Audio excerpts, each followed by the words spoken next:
একটাই প্রশ্ন। দেখুন, অস্টিও আর্থারাইটিসকে আপনি চাইলে নিজে থেকেও আপনি ঠিক করে নিতে, নিজের থেকে? হ্যাঁ, নিজের থেকেও ঠিক করে নিতে পারেন। অস্টিও আর্থারাইটিসের মানে এটাই হয়ে গেল আমার হাড়গুলো কমজোর হয়ে গেছে, ক্যালসিয়ামের ডিফিসিয়েন্সি হচ্ছে, আর দ্বিতীয় কথা আমাদের সাইনোভিয়াল ফ্লুইডটা শুকিয়ে যাচ্ছে। এটা শোকানো, এই সব জিনিস নিয়ে আমাদেরকে এখন চিন্তা এটাই করতে হবে কি যে জেলিটা প্রত্যেক জয়েন্টের মাঝখানে থাকে। ইভেন আপনি যদি চিকেনের লেগ পিস খান, ওর মাঝখান থেকে ওর যে জয়েন্টটাকে আপনি ভাঙেন, ওর মধ্যে যদি আঙুল ঘষেন দেখবেন হাতের মধ্যে আটা আটা ভাব লাগে। তো অমনি আমাদের শরীরের মধ্যে প্রত্যেক জয়েন্টের মাঝখানে একটা ফ্লুইড থাকে যাকে আমরা বলি সাইনোভিয়াল মেমব্রেন। তো ওদের মাত্রাটা কম থাকে, সাইনোভিয়াল মেমব্রেনগুলো সাইনোভিয়াল ফ্লুইডকে দেয়, আবার কাজ হয়ে যাবার পরে অ্যাবজর্ব করে নেয়, আবার নতুন করে দেয়।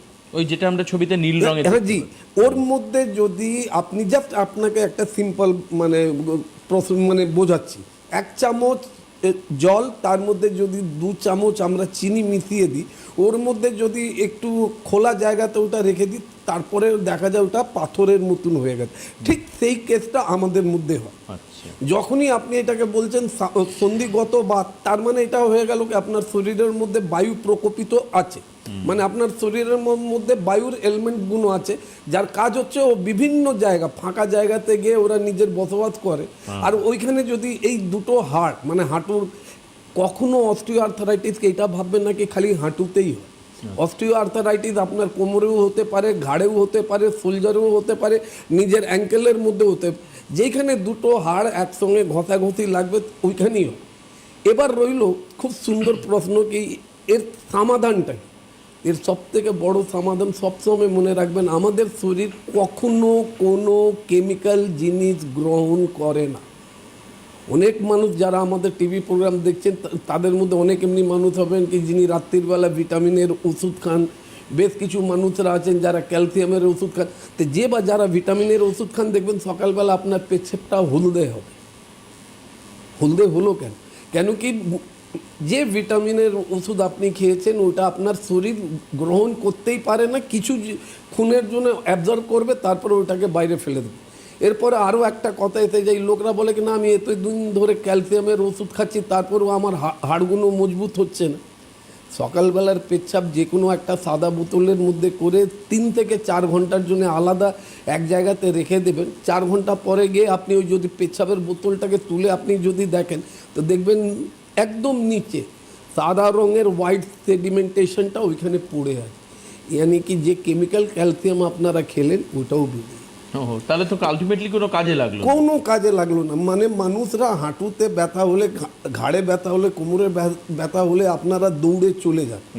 একজনকে আপনারা দেখাতে পারবেন কি যারা মানে মডার্ন সায়েন্সের কাছে গিয়ে হাঁটু মানে অস্টিও হাঁটুর প্রবলেম থেকে ওনারা সলভ পেয়েছে, পাবেন কী করে?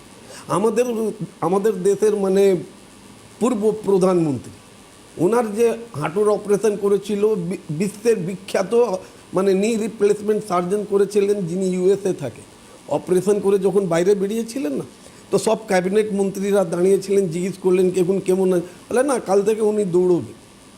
ঠিক আছে, 3 মাস অবধি ওনাকে আমি হাঁটতে দেখেছিলাম। তারপর থেকে উনি টিভির পর্দা থেকে, সামাজিক অনুষ্ঠান থেকে উনি ধীরে ধীরে লুপ্ত হয়ে গেলেন। তারপরে যখন আমরা দেখলাম তো দেখলাম উনি হুইল চেয়ারে আছে। এইটা সবসময় মনে রাখবেন কি লোকরা ভাবে আমি হাঁটু রিপ্লেসমেন্ট করলে আমি খুব ভালো হয়ে যাব। 6 বছর পর আপনারা বুঝতে পারবেন কি যে হাঁটু রিপ্লেসমেন্টটা করেছেন এখন এমনি হয়ে গেছে, ওইখানে আমাদের মতন চিকিৎসকরাও কিছু করতে পারবেন। এই অস্টিও আর্থারাইটিসের জন্য আমি আজকাল দেখছি বেশ কিছু চিকিৎসকরা আছেন কি ওই জয়েন্টের মধ্যে ইঞ্জেকশন দিচ্ছে, 12খানা ইঞ্জেকশন দিচ্ছেন। যেদিন ইঞ্জেকশন দিচ্ছেন 72 ঘন্টা রুগী খুব সুন্দরভাবে কাজ করছে, 72 ঘন্টার পরে রুগী আবার বিছানাতে পড়ে যাচ্ছে।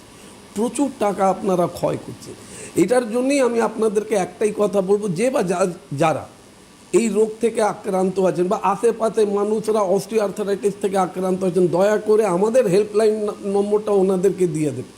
আমাদের হেল্পলাইন নম্বরটা দিয়ে দিলেই দেখবেন উনি আপনাকেও আশীর্বাদ করবেন। কেন করবে? কেন আমাদের ওষুধ কিছুদিন খাবেন, কিছু আমরা যে অ্যাডভাইসটা ওনাকে দেবো ওইটাও যদি উনি ফলো করে আর তার সঙ্গে যদি পঞ্চকর্ম করে তাহলে 100% উনি একটা রেজাল্ট পাবেন। আমাদের থেকে লোকরা জিজ্ঞেস করে কি যখন সাইনোভিয়াল ফ্লুইড শুকিয়ে গেছে, সাইনোভিয়াল ফ্লুইড আপনার জয়েন্টের মধ্যে নেই, তা আপনারা কি করে আনবেন? কেন? সাইনোভিয়াল মেম্বারকে আমরা যদি অ্যাক্টিভেট করে দিই, সাইনোভিয়াল মেমব্রেনদেরকে আমি যদি সযোগ করে দিই, তো ওরা আবার নিজের কাজগুলো আবার করতে আরম্ভ করবে। আর আমাদের প্রথম কাজ এটাই হচ্ছে কি এমনি কিছু ওনাকে বোঝাবার যার থেকে ওনার শরীরের মধ্যে বায়ুটা যেন প্রকোপিত না হয়। দুঃখের ব্যাপার, আপনাদের সামনে ইনি বললেন কি আগে আমরা জানতাম কি অস্টিও আর্থারাইটিস 50 বছর পরে হয়। আজকেই আমার চেম্বারের মধ্যে 22 বছরের একটা কলেজ স্টুডেন্ট ছিল নিজের ফ্যামিলিকে নিয়ে।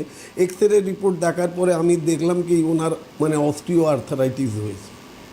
তখন আমি যখন ওনার পুরো হিস্ট্রি নিতে আরম্ভ করলাম, তখন দেখলাম কি না উনি একটু স্ট্রিট ফুড জাঙ্ক ফুডই উনি বেসিক্যালি খান। আজকালকার লোকরাও এমনি হয়ে গেছে, যে বাড়িতে তাড়াতাড়ি এসে যায় ও সঙ্গে সঙ্গে নিজের লোককে ফোন করে বলে কি তুমি যখন বাড়িতে আসছো তো বাইরে থেকে চিলি চিকেন নিয়ে আসবে বা ফ্রাইড রাইস নিয়ে আসবে।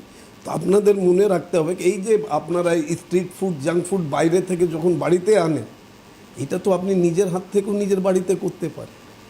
বাইরেতে ওরা কোন তেল ইউজ করছে, কোন ম্যাটেরিয়াল ওরা ইউজ করছে, যে আপনারা সবসময় মনে রাখবেন খাওয়া দাওয়ার দিকে আজকালকার লোকরা 6 ইঞ্চের জন্য চিন্তা ভাবনা করে, অনলি 6 ইঞ্চের জন্য চিন্তা ভাবনা করে। মানে আপনি যা খাবেন এই জিভের ওপরে যতক্ষণ ওই খাবারটা থাকবে ততক্ষণ অবধি আপনি টেস্ট পাবেন, আর ওটা যখন পেটে চলে যাবে আর কোনো আপনি টেস্ট পাবেন না। তো 6 ইঞ্চের জন্য যদি 6 ফিট শরীরটাকে নিয়ে আপনারা যদি চিন্তা ভাবনা না করেন, আর এই 6 ফিট শরীর যদি আপনাকে নিয়ে যদি চিন্তা ভাবনা না করে, তাহলে উপায় একটাই আছে, সারা জীবন বিছানাতেই আপনাদের কাটতে হবে। একদম।